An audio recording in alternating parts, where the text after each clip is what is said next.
All right, we're back again with another episode of Understory Unfiltered. Today we are graced by the presence of a true legend, Vaibhav Namburi, the one and only founder of SmartLead, the guy who has enabled so many people to completely change their lives, has changed the game when it comes to email deliverability, and everything that's possible. A man that really needs no introduction, but I'll pass it over to you, V. I would love to tell our audience who you are, a little bit more about you, and we'll get going. If I just take that and then add it to every sales call right before I jump on, I think I will close a lot faster. The one and I think, only. thank you, mate. That's way too much praise than I'm comfortable with or I deserve, candidly speaking. Thank you for having me on. Yeah, for those who are aware or not aware, I run a platform called SmartLead. We're a lead generation product. We help people drive revenue for sales teams. If you have one in your company and you're doing outbound, hopefully you know of us or have used us, or you like us or you really don't like us, but one of those for sure. Yeah, for sure. I mean, I feel like so this is my take, but I'd love to hear your take. I feel like agencies like us and then smaller SaaS companies and newer SaaS companies who are aware about all the different challenges that go along with email deliverability, inbox rotation, ESP matching, you name it, all the different things that go into email deliverability that genuinely move the needle and make a difference in reply rates. It starts with the smaller companies and the agencies. I feel like bigger companies, we're hearing it more and more because we've been going more and more upmarket with our business. Bigger companies are coming to us and saying, "Hey, we heard of this tool called SmartLead. What's your experience with it? Is it good? Would you recommend it?" And it's like I'm talking bigger companies that are doing a couple $100 million a year in ARR. It's not the five, six, seven, $10 million companies that we used to see talking about SmartLead. It's newer ones. Talk to us about that. Do you feel like you're going up market? Do you feel like these bigger companies are starting to come to SmartLead more and more now? I that happened a while ago for us, by God's grace. But the thing, the way it works with most SaaS firms is you start with mid-market and SMBs because it's an easy adoption cycle, and they're usually a lot more passionate than because it's your money, right? Like SMBs and small business, it's your money investing into another tool, so you're naturally going to be more passionate about it. And then once that comes to play, then with the agency space especially, you actually go ahead and service these larger companies. So when you service these larger companies, they tend to learn about you, and usually they wouldn't work with a you, which is an us, because they're afraid to put their credit card inside there, right? They're not too sure what it is, software compliance, blah, blah, blah, which you guys handle.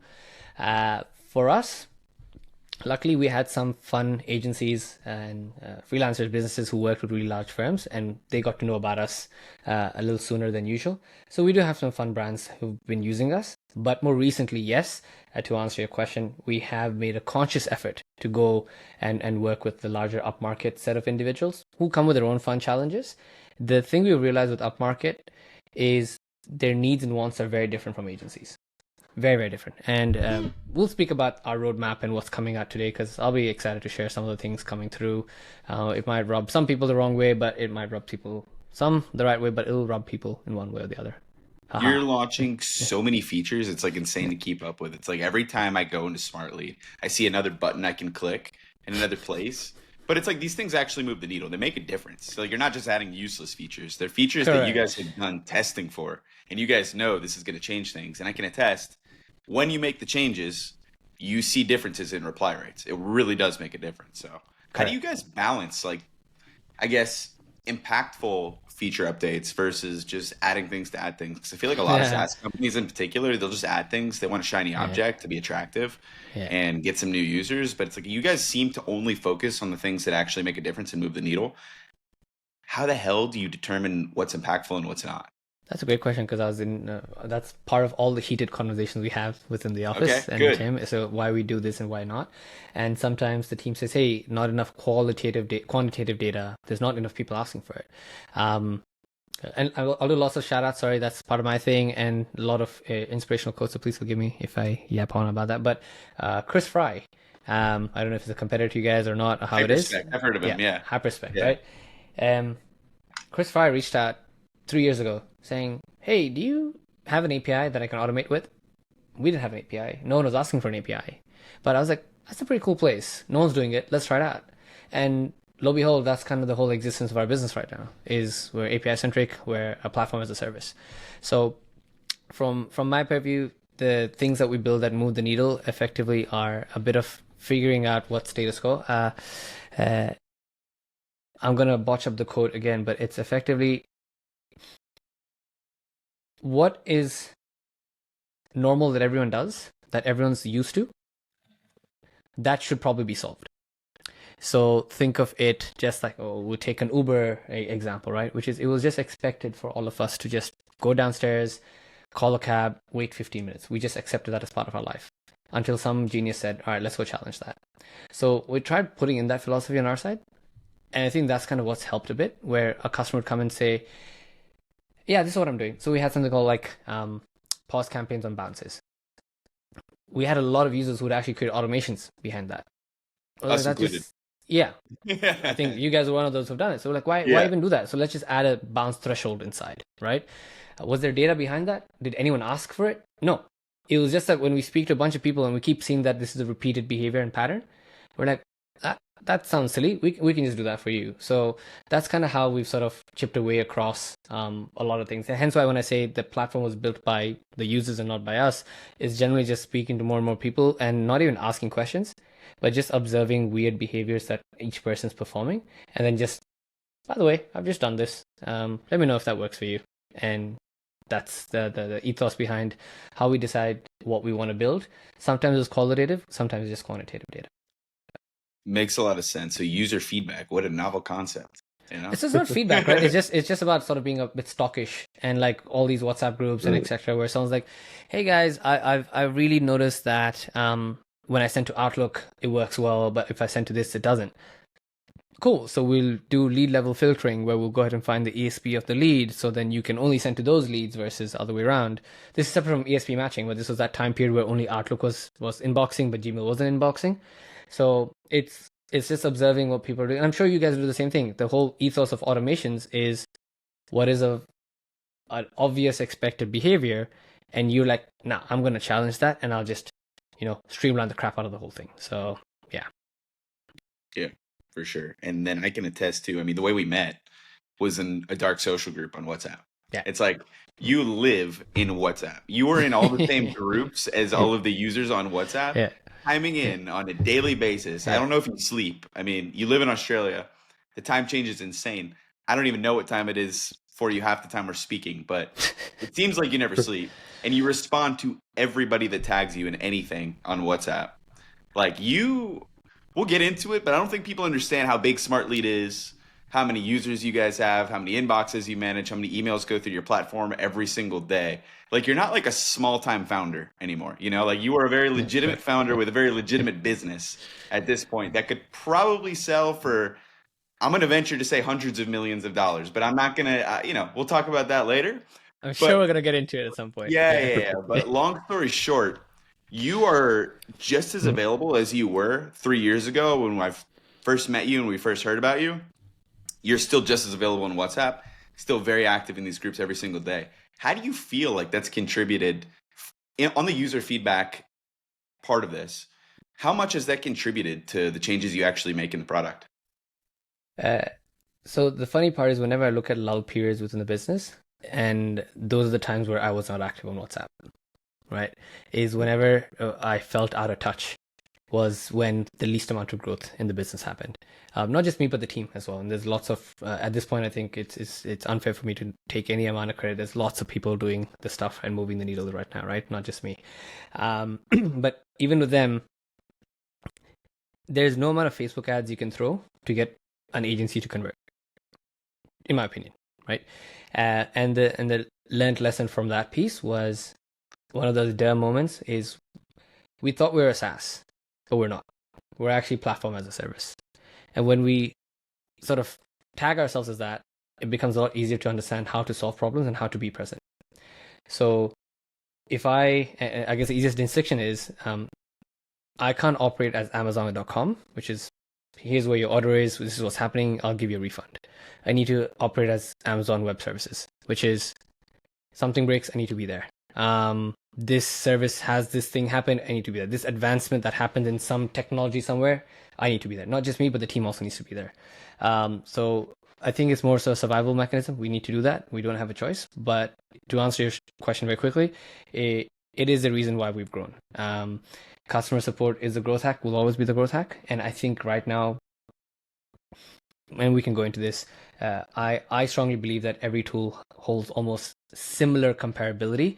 You can look at a 5% float up and down, which again, if you average that over like a 6-month window, it's actually all nullified to the same point, right? So founders or businesses end up just deciding who to work with based upon pricing, convenience, and if they like the team, like the support side of things, right? The support and user experience kind of comes through it. So funnily enough, technology and community even sort of becomes a secondary. Community does come up because through community is how you find out feedback, is through feedback is how you get support, and so support is what you build out. So tech is the underlying winner, by no doubt, but tech by itself without that feedback loop, which is what you spoke of, is not relevant because the tech is now the easy part to an extent, right? So yeah, hopefully that answers it's a one-to-one. The more we're present, the more feedback, the more we win. So I'm happy to talk about the Outlook push that we're going to do on Monday as well. We got a nice little hack that came through a customer, and it was like I saw that you teased everyone on LinkedIn with it, yeah, and now I think everybody and their mom is sitting there totally waiting for you to release this. Monday we'll pip it out.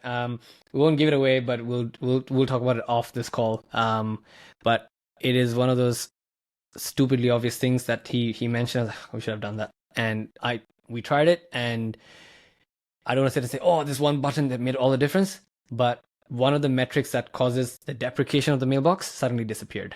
So we know it works. Now, if that's going to resolve in replies over a longer window, we'll find out next week. But that clear deprecation was just wiped out clean. And it's not a causation versus correlation thing. It was released it, tested it, did not happen, removed it, happened right after that. So we know that's dot to dot to do with that. So we'll see how it actually resolves in replies Monday onwards. But yeah, to your point, without that, this doesn't happen. Yep. Yeah. And that's unbelievable news for anyone that sends emails, whether it's for a living, on behalf of your business, whatever it is. You know that Outlook has been a bit of a nightmare the last call it year. Yeah. And these things are a moving target, though. And I think that's one thing that you do extremely well is you chase those moving targets so everyone else doesn't have to. It's like, just use SmartLead, just use the product. And if you're using it, you're a part of us chasing that moving target because that target is never going to stop moving. So kind of like how you guys solve for your customers, right? Like you end up, they don't know how to keep up with the trends. You do that. And then you guys don't want to go and build your own sequencer and have to hire engineers to do that thing day and night. So like, all right, we'll fight with Google. You guys fight with your customers. Your customers fight with the end consumer. So it's a chain of command in the end. So. Totally. Yeah. So the one thing I really like about these podcasts is getting to know the founder story. So I want to take it back a little bit. I know there's tons of features that we can talk about, but I would love to learn a little bit more about your origin story, how you got into software. I mean, we talked to some founders, they were building apps in high school, and that's how they got their start. Other ones, later in life. But I'd love to hear a little bit about your background, how you got started, and your vision. Did you want a sob story? You want a happy story? You want an inspiration story? We want the real story. Give us the real story. Story unfiltered. This is Understory Unfiltered, V. Cool. I tend to yap a lot, so I'll time myself in. The story is it's a watch person thing, I guess. So the story is straightforward. I mean, I'm not going to go all the way to my childhood and this is what happened. But effectively, so counter, I don't know how about you guys. So counter story to most, I did do well in school. So I was a study person. So I'm not a traditional entrepreneur who started selling lemonade outside. I grew up in Dubai in Africa, so there was no lemonade stands outside. The first taste of entrepreneurship happened when I was in high school. I thought it was fine. I always thought I was going to be just working somewhere, to be honest. So if it wants to be an app, I'm the anti-pattern to most. The chip on the shoulder for me was mainly when I think I got a job at a large corporate and consulting for a firm. I showed up over there and they gave me a user ID XYZ. I was like, I sort of flashed in my head. I was like, this is all I'm going to be. And that sort of just kicked it in for me.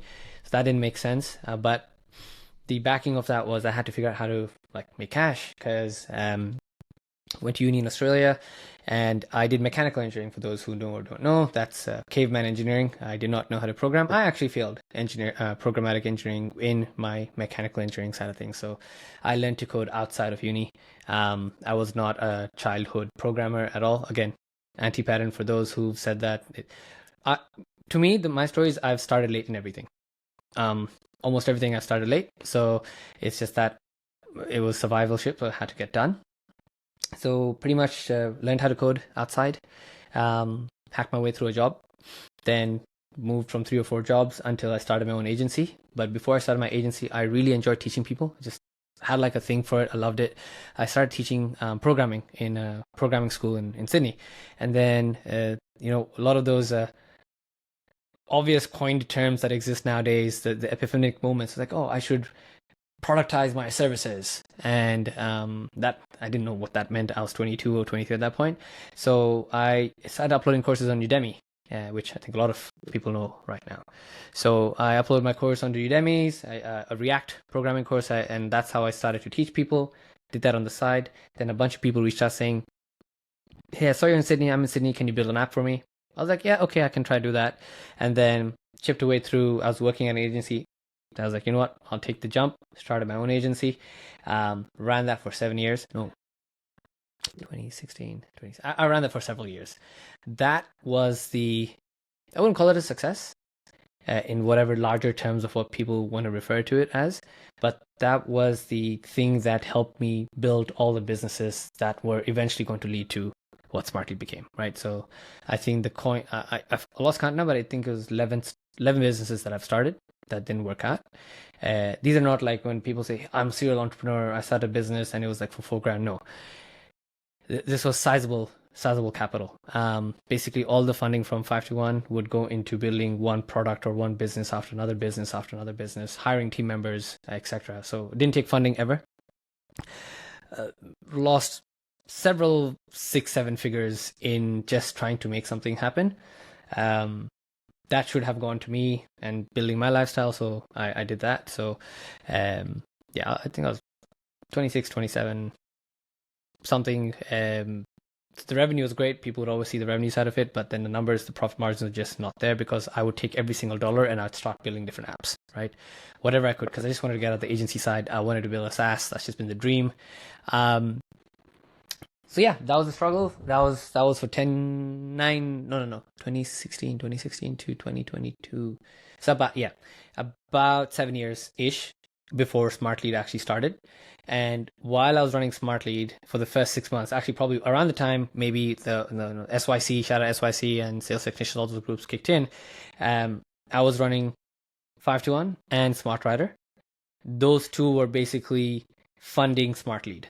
So it was 3 businesses to basically fund SmartLead, to the point where I could finally just step away from the other businesses and just run SmartLead soul and whole. So while SmartLead's been running 3 years as of this month, it actually was running part-time for about 8 months of that. So 2 years and 3 months is kind of how long I've been running this full-time at this point. So that's kind of how we sort of toppled our way through.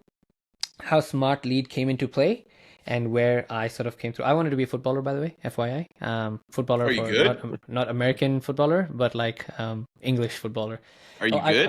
I was all right, I think. You're like, I played semi-pro. I played for something like that. Yeah, basically. Yeah. So got to represent a country when I was really young at a nice little stage, and that was like the passion, saying, all right, I loved international football. I wanted to play there, but I would get fracture after fracture. But so football really didn't work out because for anyone who has Asian parents, that's not really a thing.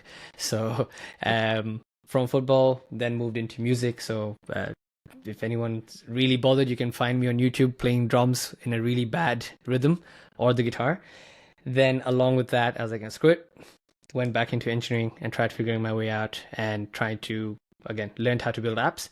So the first foray of getting into programming was I learned how to code online to launch a Kickstarter project. If you guys know what Kickstarter is, back in the day, it was like the in thing, and we were all like, I thought of that idea, I want to build that, and I just didn't know how to code. So I started how to code, and then I learned the wrong programming language. I was meant to learn Java, but I learned JavaScript.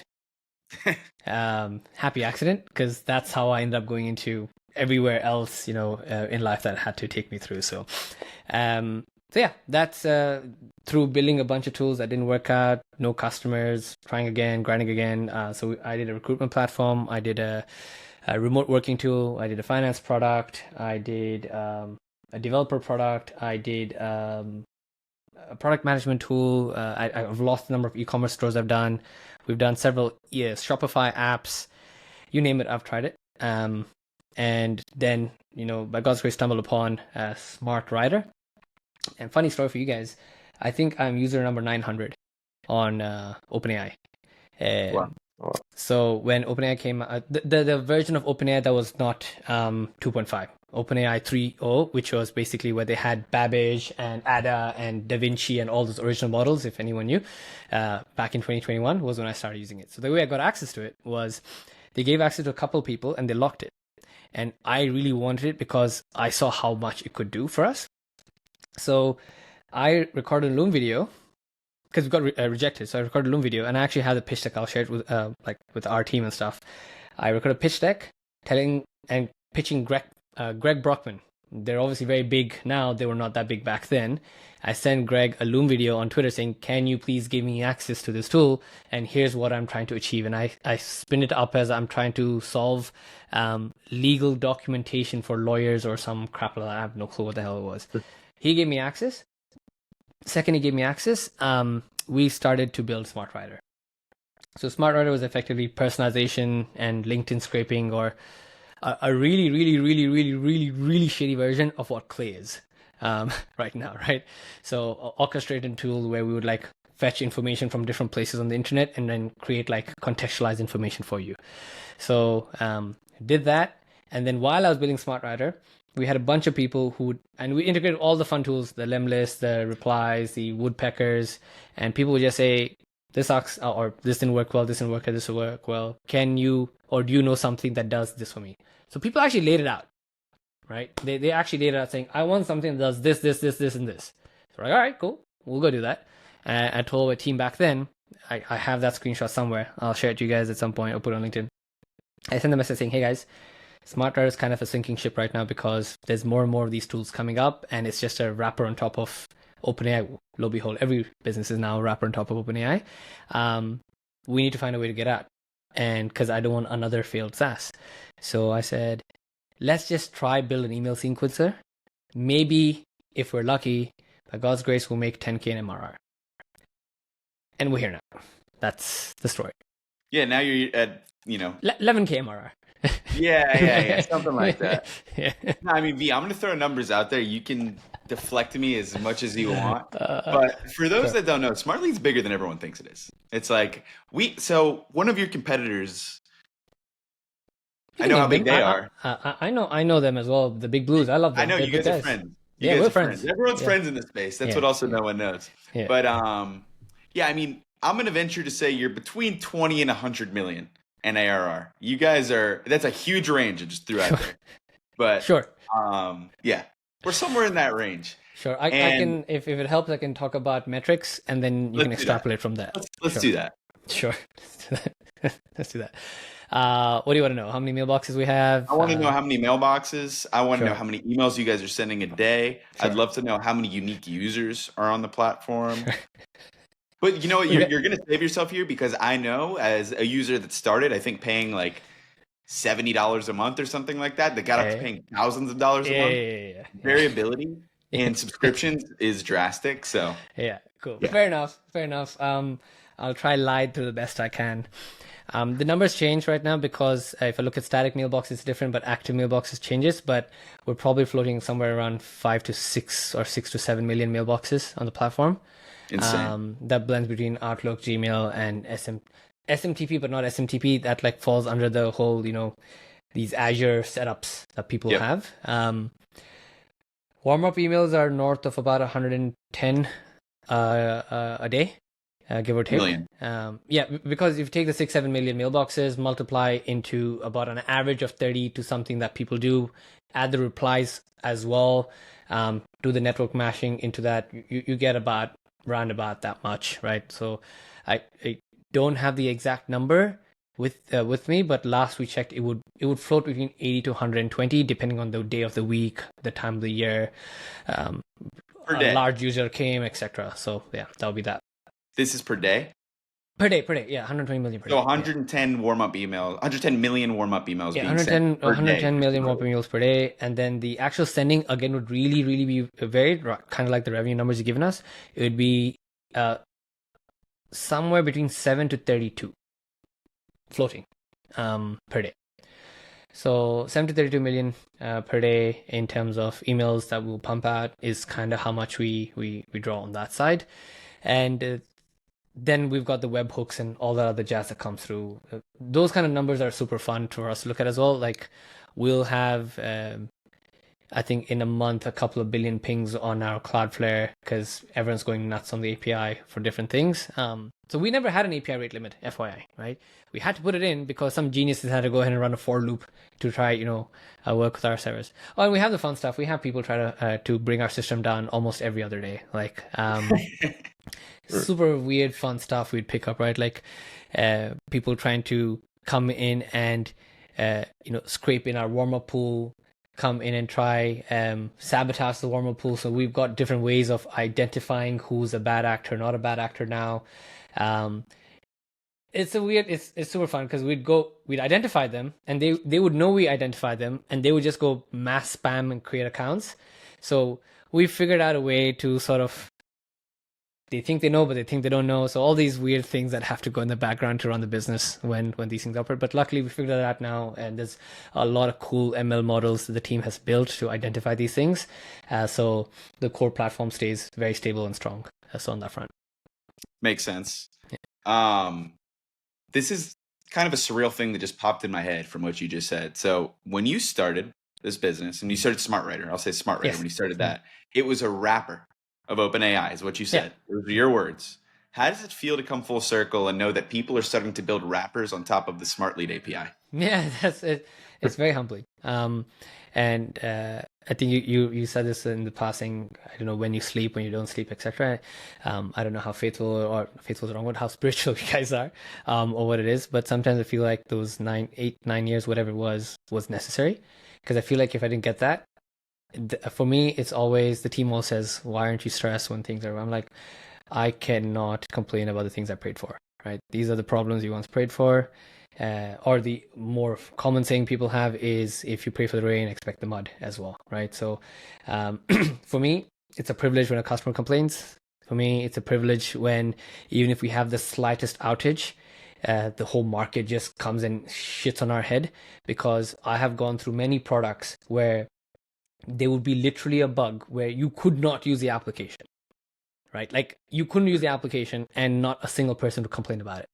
And the disheartenment I would feel when I would discover that bug, saying that, oh, that means basically no one used the application, right? And this was obviously the previous business that I ran. So for me, it's a very, very humbling experience. I'm very, very, very, very grateful that companies that we once added them on our side as a logo, they would put our name and there's a logo. It's an extremely, extremely, extremely humbling experience. So yeah.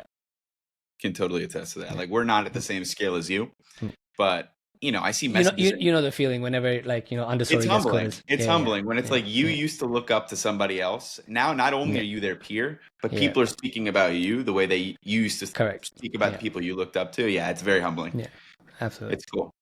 I think entrepreneurship is like kind of the ultimate journey in life. Like, other than, go through the rest of the journey, like building a family, your own family, all that stuff. But like in terms of your career, there's nothing that's been harder. I think Ali can probably attest to these exact same feelings, but there's nothing that I've ever done that's been harder than entrepreneurship. But there's also nothing that I've ever done that's been more rewarding than entrepreneurship. For me, you were saying V. Sorry, just to say, what you were saying, like you were kind of the anti-pattern. I feel like in a way that's like almost the pattern. Like nobody really has like the most like straightforward, journey for entrepreneurship, unless like, you just start doing it immediately as soon as you were conscious. But like, that's part of it. It's like, it's never conventional. But the key is just to keep going, like iterating, and adaptability is something that Alex and I talked about. Like when you realize something's not working, you have to pivot. You have to Yep. listen to your customers. You have to Yep. understand that, like, Yep. it's never going to keep working if you keep doing it the same way. And I feel like Yep. that's a big part of your journey. Yep. Um, but you also mentioned you ran an agency for 7 years. Yeah. Did I hear that Yeah. right? Yeah. So was it like an email marketing agency also? No, it's a development agency. So we build apps for people. Oh, okay, got right? it. Well, it would be completely redundant right now with Lovable and Replit and all these Yeah. other tools in the market, which again is a very humbling experience that Lovable and Replit are customers of SmartLead. But I ran an agency for a long time. Painful journey. Very rewarding because I know for a fact many applications in Australia that are in the fintech space. My code is sitting somewhere there, whether it's good or bad, it's sitting there. But it's one of those things where you can't really, it's not a scalable model on the agency side for development because you can't really cookie cut and paste stuff in, unlike a marketing agency or any sort of sales-led agency or Facebook ads agency where you can create a framework and just sell it as a repeatable product. Product or development shops, it's custom. Like each person has their own product they want to build, and then there's all these legal crap where you can't take someone's code from there and put it over here. So you need to rebuild the whole thing every single time. So that can be a bit of a body shop, workshop type experience. But that was a very, very, very good experience for me because I got to basically learn for free, where I saw how these people built their products and be part of that journey. And I was like, oh yeah, it seems like it's pretty straightforward. All of you are doing it, so I'll figure out how I can do it myself. So built apps for others, learned how to do it, and then built our own thing. Yeah, it's something Alex and I talk about all the time. Like agencies are really like the ultimate like testing ground for understanding. It is a gateway, yeah. Yeah. Like for us, like, we're talking all these high tech SaaS platforms and how they go to market. And it's just like every day we're talking to new ones, and it's really interesting. It gives us a ton of insight. And it's an example we've talked about before. But Fixer AI, they also started out as an agency. A little bit more like tightly correlated to what they're doing now. And they still have the agency, it's still being run. But the same idea, like starting out as an agency, taking your learnings and building a SaaS afterwards is very interesting. Whether it's a SaaS or something else, it doesn't even have to be a SaaS, Yeah. but building whatever you learn from, Yeah. whatever it is. It's productizing that service layer. Exactly. The agency to SaaS model is a very documented model, right? It's effectively what I think ClickUp was one as well. I've lost count because again, I used to look for inspiration of agencies that became SaaS businesses. Because I tried doing that and I tried many times, it didn't work. But there's many companies who have moved from Zoho, I think so at one point was that, or it was Zoho or Freshdesk, one of the larger ones, where it was basically they were a dev shop and they built an email platform and then sort of just like blown up on that side, right? So there's many agencies. Oh, of course, this one, the biggest one of them all, MailChimp. Oh yeah, totally. Yeah. They sold for bootstrapped for over $1 billion, right? Bootstrapped to $1 billion in ARR, and then obviously exited for like some $13-14 billion. Insane number. They were an agency. They were an email marketing company, and they became an agency. These ones, Basecamp. DHH, I forgot his full name, but like the guys who build Ruby on Rails, they were basically an agency, and they built their famous work management product. Forgot whatever it's called, the Asana competitor. So there's lots and lots of agencies that became businesses in the end as well. So the one that's more recent, I think we would have heard of them. So there's Lovable, there's Replit, and there's one more. Yourself? Bolt. Oh yeah. So the Bolt founder's journey is something I actually love a lot more than just talking about Lovable, which is 8 months, 100 million ARR, etc. The Bolt founder's journey is so cool. He was trying to stab at building something and ran an agency on the side for 7 years. 7 years, right? And supposedly he had 1 month left of cash with his co-founders, and they just tried. This was just a desperate Hail Mary, right? That's it. Snapped, and then in 7 years worth of money, he made in like 6 weeks. And that's to your point, we talk about fulfillment. I think it feels so fulfilling because you go through such a disgusting grind for such a long time that when you catch it, it feels that much better. So yeah. And to be honest, like that disgusting grind you're talking about, it's still like we feel that today, even though like, we're a relatively successful agency, right? I'm not going to say we're like this behemoth because we're not, but we do pretty well, right? And it's like it's been 3 years, give or take, of us Roundabout, building. yeah. But it's like that snapshot of 3 years feels like it was yesterday. Yeah. So like you talk about that 6 month or 6 week can change your life thing. It's like for us, that 3 years still feels like, holy shit, that was fast. Fast, Like yeah. our lives really did change in Yeah. 3 years. Yeah. You know, we Oh, both don't get went me from, wrong. It is very much it's nothing, then all of a sudden it's a something thing, but you never see it coming. So yeah, I completely get what you mean. I completely get yeah. what you mean. Yeah. You don't see it coming and then you do at the same time because you realize, man, I've been putting in the reps for years. It's not like I just started this thing and it took off. It's like Yep. 99% of the time you've been working your ass off, getting nothing out of it. And then one day everything changes in 6 weeks, but it's not really, wow, they got lucky and their life changed in 6 weeks. It's like, no, they did a lot of the work behind the scenes for a long period of time until that one thing clicked and then everything changed. Correct. It's kind of like the person who you've been going to the gym for 10 years and you're always in good shape. And then one day you realize there's this exercise that you were never doing, or there's this way to start doing progressive overload or something like that in your weightlifting routine. And then a month goes by, you've already built all this muscle memory. And now all of a sudden you see your friends and you're jacked.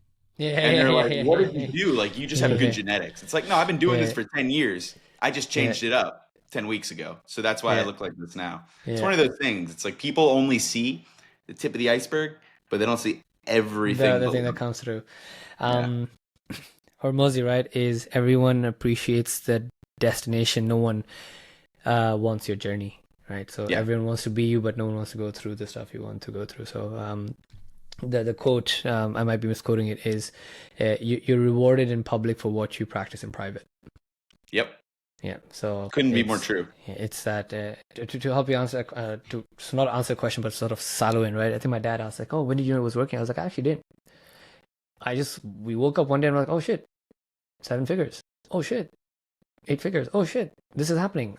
Before we knew it, it just just popped in. So it wasn't like 100 million ARR in 6 months or 9 months. I think those headlines are very. When people go and chase those headlines, it's a gateway to depression, because you're like, where's that? It's like, no, that's the outlier is not the norm, right? It's every day is just like this. It's those fun little motivational things you see, right? It's like when you look at your revenue chart in a week, it's just kind of like this, right? But when you just zoom that out, you're like, oh damn, okay, that's great. We're very grateful. So you don't notice it, and then all of a sudden you're like, oh, okay, we're here. Yeah, we keep ours, but so Ali and I forecast every single Friday together. Nice. That's another thing I want to talk to you about is the loneliness of entrepreneurship and doing it as a solo founder. I'm going to want to touch on that in a second. But Ali and I, we forecast every single Friday together. We do a lot of stuff together, and it's the biggest blessing we could ever have, because I don't know if you know this, but Ali and I were like best friends in high school, and we've stayed best friends lovely. for 15 Nice. years. Nice. So Ali and I have been close for a very long time, and having someone who's like, Ali and I are closer than brothers at this point. Nice. Like, we're family. And it's like going along this journey with someone you're that close with. Man, I don't know if I could do it without it. Like, I do. You talked about sleep. Hey, Bob, I slept 2.5 hours last night. I was coding. I was sending Ali messages on Slack at 3:30. I saw that, by the way. Shout out to you. That's awesome. You gave a lot of inspiration to my team. I'm like, look at what he's doing. They can do it. We can do it. Get on it. So, I'll tell you what, like, if I was a solo founder, I don't know that I could do stuff like that and then actually be able to sleep those 2.5 hours. And I think I'd die. Like, the way I'm able to do things like that is because I know that when there's things that I'm inevitably too tired to do tomorrow, I'm not alone.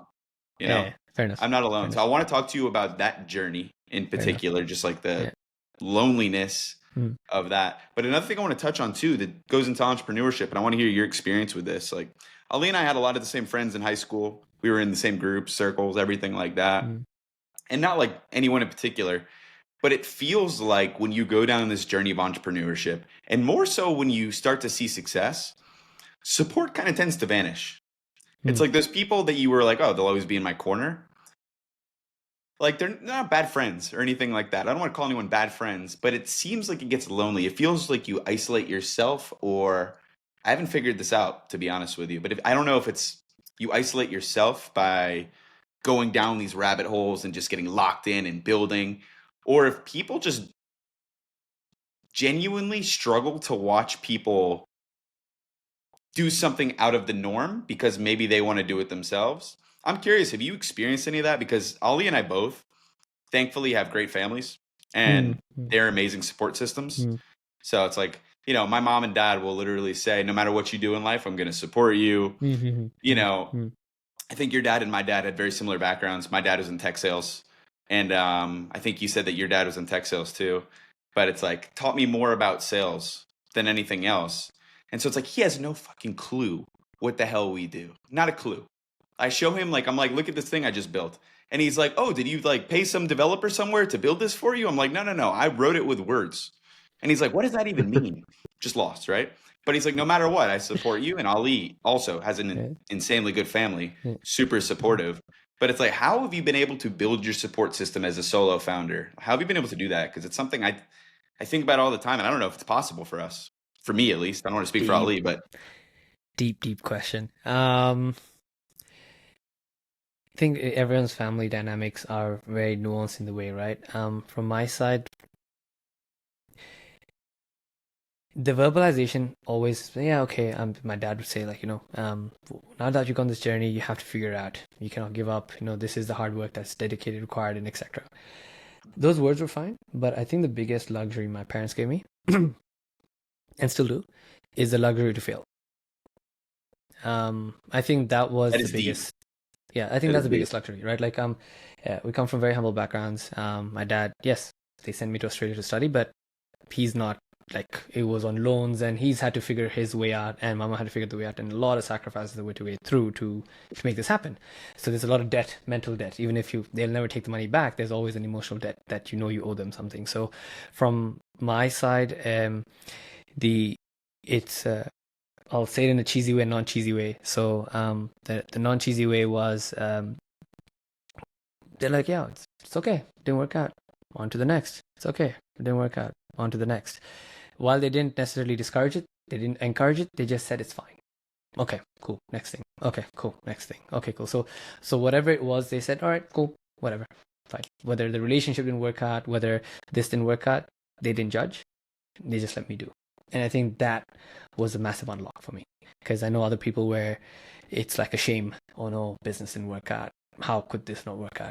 So my dad actually has no clue what I do for work for the most part. Neither does my mom. So it works to my benefit on that side. And the cheesy part, right, is whether it's the Hormozy or whoever said it, which is the support or the motivation or whatever it is if you set a target. Oh, it's Elon, right? If you have a target, why do you need motivation or discipline? You have the target. That's the thing. Let's chase it, right? That you don't need motivation to chase it. You just have to get it. There's no choice. So I think for me, there was no choice. So I had to make it happen. And from my parents' side, it was, like, my parents knew, like, they would be, back in the day, there'd be cash crunches where, I'd be, I don't know about you guys, I was the last person to own real estate in all my friends, because I was into my 30s before I was able to afford it, because I just poured money into more and more and more businesses. My parents didn't get it, but they just said, all right, do what you have to. You know it. We know that you know it. We'll let you figure it out. So that's kind of how the support cycle for me was there. My friends didn't get it because they were just trying to figure it out themselves, and I didn't expect them to get it. I have one or two really close friends who are genuinely happy when things go well, right? And not, to your point, not that there are bad friends. I've never given them the chance to not think a certain way. And the reason why and I told, if my friends watch this, he knows what I'm referring to.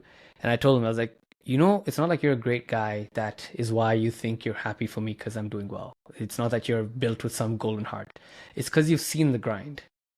So to you, it's like, okay, fucking finally, just like get it. Like I think you deserve it, right? So I think a lot of people, when they see something happen, they don't see the silent work that you guys have done. So it's natural for someone to feel that way. I mean, we've seen this. You've seen the amount of hate people get, what Lovable has gotten saying, yeah, but it's just a prototype tool. Yeah, but it's this. It's because they don't see the other 14 years or whatever, 20 years, whatever debt that was paid by the founders there, right? So they want to sort of latch onto the fact that, nah, you got lucky. So I think when someone experiences that journey with you, they will have no reason to justify, but to justify that you deserve it. But unfortunately for us, we have to go into very, very lonely grounds to figure it out. And when that lonely ground happens, they don't get to see the grind, right? To your gym analogy, they just get to see the muscles that popped up all of a sudden. They didn't see that you were puking after gym because you're trying to push your body every single day. So that's how I've seen it with my friends. They're extremely supportive, whether I didn't. And I love that fact because when we catch up, it's the same shit. We're just like, cracking shit at each other. No one gives a crap about how much anyone's making. No one's showing up in a fancy car, even though we each know each person can afford whatever they can afford. We're still there abusing each other to death and just, trying to do something stupid. So I think as long as that exists, that's the support that's needed. And I know for a fact if I need cash, not that I'll ever take it, but I know there's always there to give it. And I think you guys would have it too, is you'll have friends where if you ask them, hey, I need 10K. A, there's not a question that will be asked. B, they won't even ask when it's back. And you won't get 10, you'll probably get 30K in your bank account, right? So I've got a few of those, and I'm just grateful for that.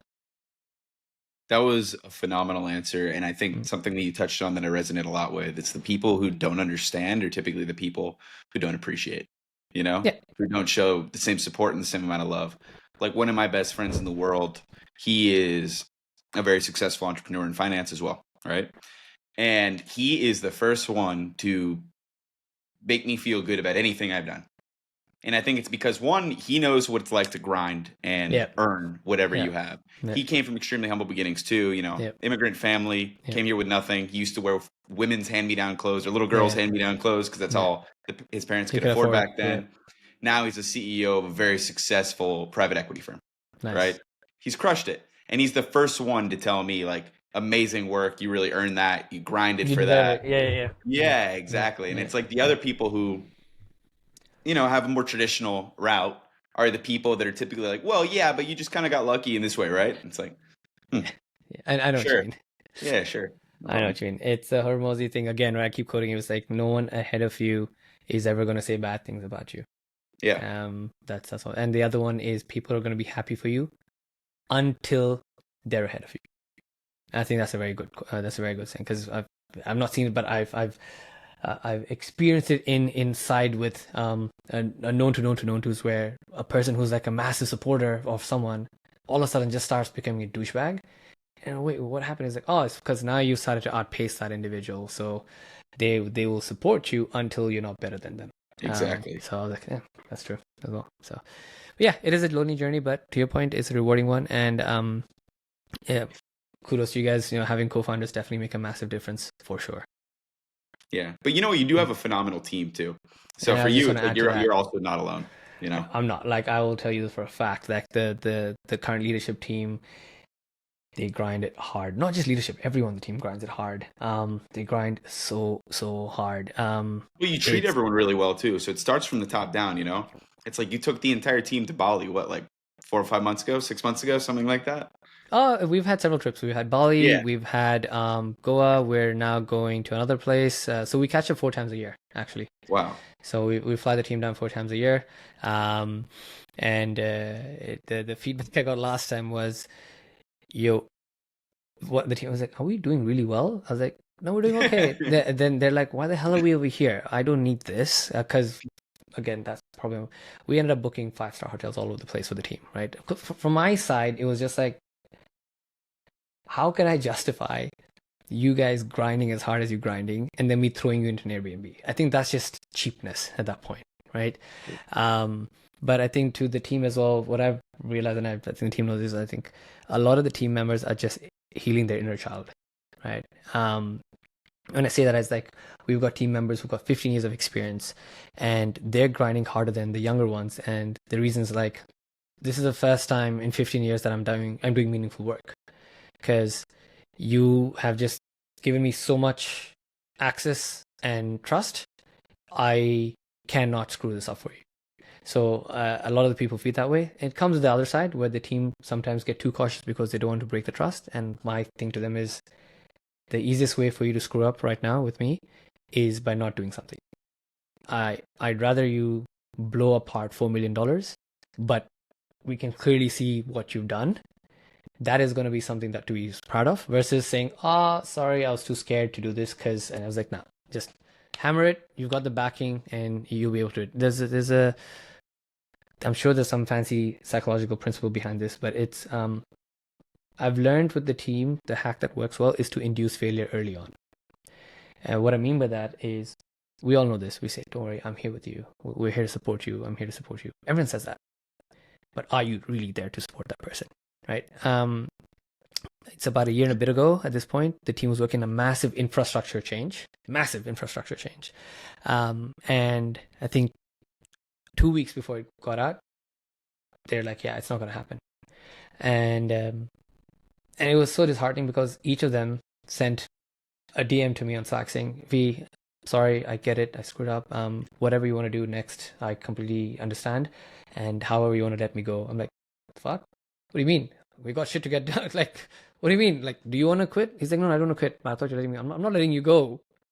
Let's start. Like, there's so much to get done with. This is dead. We've got another project to build. Yalla, let's start, right? Let's get this. And I think that unknowingly was one of my biggest lessons because after that was done, there was such a massive unlock for them, saying that if that was what I thought was a screw up and he was still okay, now the team just runs at a pace that just cannot be caught up, right, by me or anyone else in the team. So, that sometimes it's just nothing new. It's just treat people well, pay people well, give people something good to solve. That's about it. And set an example too. Like, they're working 15 hours, not just because they're trying to heal their inner child, I would say, but because they see your example. Be like you're responding to support tickets, like you're in Twitter, like you're setting the example there, and that's really important too. Because if you're not willing to be in the trenches, I agree. There's two ways of leadership where I'm really trying to learn the other way, which is like, I want to know how those people who've not just done anything and they're like trying to inspire people. I think I'd love to figure that out. Like I'd say like another engineer, right? Where he was doing like a 7 out of 10, and like on a rating, and then something happened like last year, November, and right now he's one of my go-to persons. And I asked him, hey, why? What happened? He's like, shut him in English. He's like, I felt shameful seeing you were working harder than I was, and I'm not used to that. I'm used to your equivalent leaving at 5 and then leaving all the grind to me to do. But I felt shameful that you were working harder than I was, and I had to catch up to you. I was like, great, if this is the unlock that is needed, let's do it. Let's just, I'll be more than happy to. I think different ways of leadership. I'm glad this worked for the team. But there's always a balance in the end, obviously, because then they go too crazy and like, okay, you have a family, chill, it's okay. It's all in balance. We'll make it happen. But yeah, it percolates across because those people are the ones driving this way, way harder than I am now. And nowadays it's like I work hard because I have that competitive thing. I'm like, there's no way that he's going to outwork me, so I'm going to outwork him. And then he's like, no way, you're going to outwork me, I'm going to outwork you. And then everyone's just working 18 hours a day together. So yeah. That's amazing. V, I have two really important questions that I want to ask you. One, because I have a ton of respect for you, but two, I think you're going to have some of the most impactful answers versus anybody we've ever asked these two questions. So 10 years from now, because honestly, your character stands out even more than your business acumen and your ability to build a successful product. But 10 years from now, what's one sentence that's going to define your legacy in the impact that you've left on this world?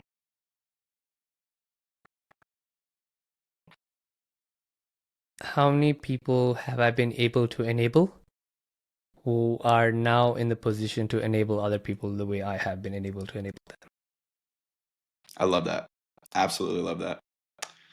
All right. And then the second question that I think is going to be extremely helpful to our audience in particular. And given that you said you failed, I think 11 businesses before you saw success with SmartLead, what's the most important advice you'd give to an aspiring entrepreneur that you wish you had when you started that first business versus the 12th?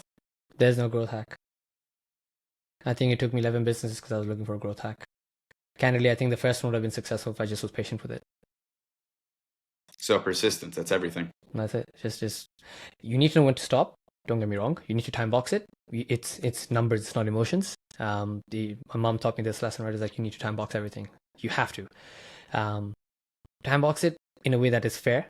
That means don't give up too soon, but you need to chase the right number. And that will happen after 1-2 failures, right? Like, I want to hit $1 million in 1 month. No, that's stupid, right? Get 10 people who really like what you do, right? Get just enough to quit your job, right? By this time period, right? Once you have 1.5x worth of your salary, then quit, right? So you need to time box it. I need to get to that at a certain point.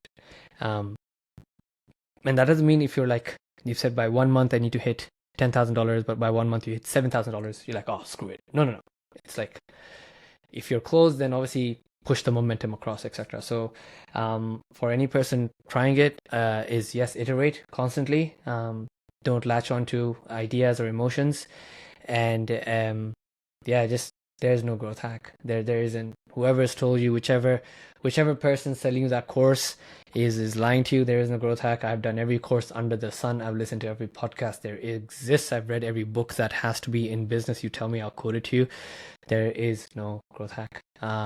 You just have to just show up, build, repeat, screw up, build, repeat, screw up, and do it again and again and again while you see everyone around you, your friends, your family, all go up in the ladder and you stay exactly where you were 5 years, 6 years, 7 years in, just because you've got this bug or toxic bug, or almost like you can call it a gift or a curse. I don't know if any of your audience or if you guys even know of Bollywood guys, but there's one person, putting aside the bullshit of Bollywood, one thing I like, one of the famous actors said is, I am jealous of people who find peace. And I think I'm like that. Like I'm jealous of someone who's satisfied. Because I'm never like I've always got this itch. I've always got like, I'm restless. I'm always restless. Like if things are calm in the system, in the business, you will see me freak out 10 times more than when things are breaking, right? If like one day we wake up and there's like, oh, we've seen a drop in support ticket. I'm like, fuck, are people not using the product anymore? What's happening? Things are going wrong. Like, okay, that means things are stable, right? Yalla. Next. Now we need to go double what we had to because now there's no support. So it's like, I'm jealous of people who have the ability to just breathe. So the advice I can give for anyone is just keep going. Just don't stop. Be relentless. Be ridiculously relentless. Hold yourself very, very, very accountable, but don't hate yourself. I think there's a big difference there where we are hard on ourselves. I think a lot of us, by nature of our role, we're very hard on ourselves, but we need to be hard on ourselves from the principles of accountability, but not the principles of detriment, where like you're shit. You need to get better. But if you end it with your shit 10, 20, 30 times, you actually will become that. But if you say, you screwed up, time to get better, that second sentence is very important for you to just, try going up and up. Otherwise you get into a rut. So yeah, lots of, like I said, random quotes I can throw to, but from my side, it's just heads down, build, nothing else. And when you do see a bit of wind come your way, do not let it get to your head. Do not the reaction should be the exact same whether you're winning or losing. It has to be yin yang. It has to be balanced out. Or perhaps if I can take all this yapping and into one line is I think Tom Hanks said or whoever said is, this too shall pass. So that's the one advice I can give you is it going good? It'll pass. Something will happen. If it's going bad, it'll pass. Something else will happen. You just need to time it. So, yeah. Ollie, that's kind of a variation of what I said to you yesterday. Yeah. We both have viewing it as a punch in the face versus the world is collapsing. Yeah. I said I said, did you get punched in the face or did you get knocked out? Yeah. It's different. It's different. Getting punched in the face, it hurts, but you'll be all right. You get knocked out, that might take some years off your life, Correct. So. I agreed with you on that part. Yeah. It's all perception. When you get punched in the face, it gets numb after some point, so stops hurting. Yeah, true. You build some extra muscle there. That's when it. when it heals. Yeah, exactly. So V, Yeah. before we jump, because this has been one of my favorite interviews I think we've ever done. I don't want to call it an interview, it's just a conversation, but this is one of my favorite conversations I think we've ever had on here. Before we jump though, I do want to give you an opportunity to talk a little bit about the upcoming features that you were talking Oh about yeah. with SmartLead. So tell our audience, because a lot of them are SmartLead users, tell our audience what's coming if you can. Yeah. Firstly, thank you. If you're using SL, you let me and a lot of us do what we get to do. Because we wouldn't get to. So appreciate everything. Whether you're kind to us, not kind to us, thank you. And we'll try the best to be the best we can be. With that being said, to respect the investments everyone's put in. Firstly, the support side, which is the main focus, we're flipping that up a lot. So not just hiring support people, which at the start, if you actually stayed till the end of the podcast, we're moving more and more to being an AWS versus an Amazon.com. So a lot more customer success engineers are going to be showing up on your desk. A lot more white gloved experience where you are going to have someone handhold you literally as an engineering person, sit there, go through everything, open the database in front of you, clear it out.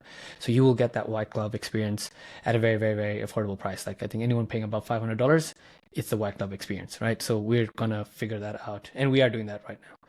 Putting that, which is I think support is a feature.